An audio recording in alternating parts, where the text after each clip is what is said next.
Hello everyone, मैं हूं आस्था और आज इस वीडियो में हम कवर करने जा रहे हैं सचिवालय सहायक पद भर्ती विज्ञापन को।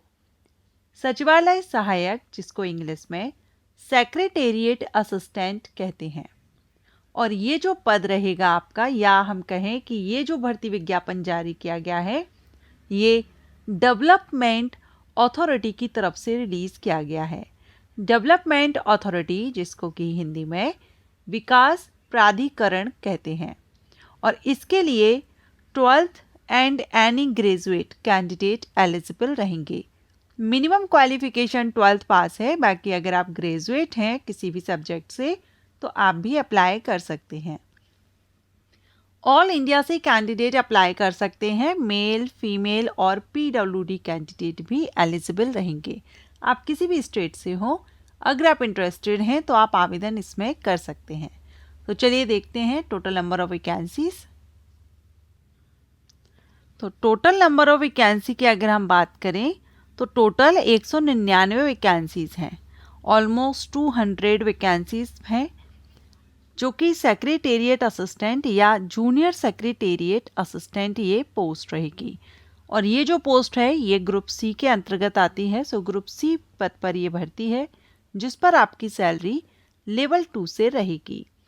अगर हम एज की बात करें तो अगर अनरिजर्व कैटेगरी हैं, आप कैटेगरी से बिलोंग करते हैं, तो आपके लिए minimum age 18 and maximum 27 year होनी चाहिए। वहीं अगर आप रिजर्व कैटेगरी से बिलोंग करेंगे तो आपको रिलैक्सेशन मिल जाएगा, जो आगे हम नोटिफिकेशन में देखेंगे। क्वालिफिकेशन आप देख रहे हैं, 12th पास आप होना चाहिए किसी भी सब्जेक्ट से।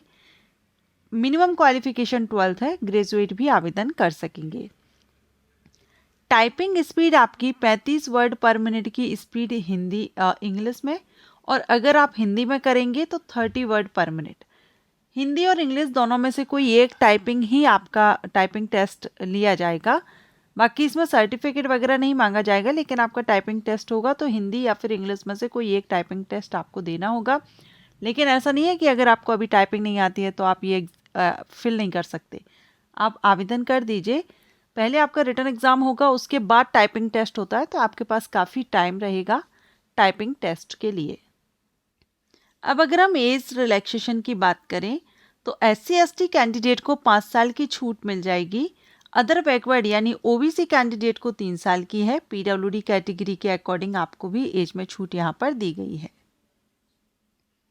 एग्जामिनेशन फीस यहाँ पर आपको ज़्यादा है, आप देख लीजिएगा।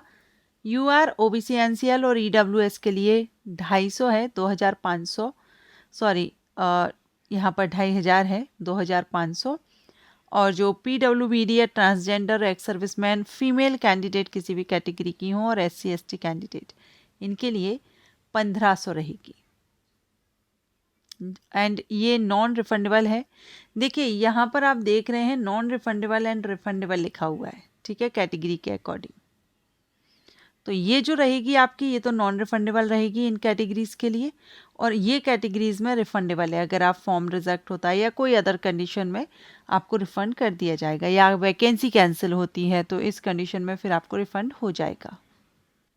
बात करेंगे सिलेक्शन प्रोसीजर की, तो इसमें जो आपका सिलेक्शन प्रोसीजर है, single stage computer based examination होगा, जो कि MCQs टाइप रहेगा, जिसमें मैथ से, रीजनिंग से और इंग्लिश से, जनरल अवेयरनेस और कंप्यूटर से क्वेश्चन किए जाएंगे। सबसे ज़्यादा इंग्लिश लैंग्वेज से रहेंगे आपके क्वेश्चंस। 2 घंटे का समय दिया जाएगा। और सेकंड आपका टाइपिंग टेस्ट रहेगा, जो 10 मिनट का समय दिया जाएगा, लेकिन टाइपिंग आपका बाद में होगा। पहले रिटन एग्जाम होगा, उसके बाद टाइपिंग होगा। रिटन एग्जामिनेशन का रिजल्ट डिक्लेयर होगा, जो शॉर्ट लिस्टेड होंगे कैंडिडेट, उनको कॉल किया जाएगा टाइपिंग टेस्ट के लिए। अब अगर हम बात करें ये वैकेंसी कहाँ से या किस स्टेट से रिलीज़ की गई है, सो ये जो वैकेंसी है ये दिल्ली डेवलपमेंट अथॉरिटी की तरफ से, दिल्ली से ये विज्ञापन जारी हुआ है। 6 अक्टूबर से एप्लीकेशंस रनिंग है, 5 नवंबर अप्लाई करने की लास्ट डेट है। कंप्यूटर बेस्ड टेस्ट आपका दिसंबर या फिर जनवरी में रहेगा। तो जो भी कैंडिडेट इंटरेस्टेड हो, अप्लाई तो अदर स्टेट से कर सकते हैं, लेकिन आपकी जॉब लोकेशन दिल्ली रहेगी। तो अगर आप इंटरेस्टेड हैं, आवेदन करना चाहें, एक बार सोच लीजिएगा, नोटिफिकेशन रीड आउट कर लीजिए, क्योंकि एप्लीकेशन फ़ीस ज़्यादा है। उस हिसाब से अगर आपको लगता है तो ही आप इसमें अप्लाई कीजिए, लेकिन अपॉर्चुनिटी काफ़ी अच्छी है, अगर आपको लगे तो आप आवेदन कर सकते हैं। Thanks for watching.